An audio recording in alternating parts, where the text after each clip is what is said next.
وقال النبي صلى الله تعالى عليه وسلم নবীজি আরো বললেন, হযরত শাদ্দাদ ইবনে আউসের হাদিস, হুররিমাতিন নারু আলা সালাসাতিন, তিন প্রকার মানুষের জন্য দুজকের আগুন হারাম।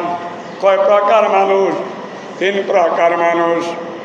তিন প্রকার ব্যক্তির চোখের পানি এত দয়াবান, এত মহব্বত লাগে আল্লাহর।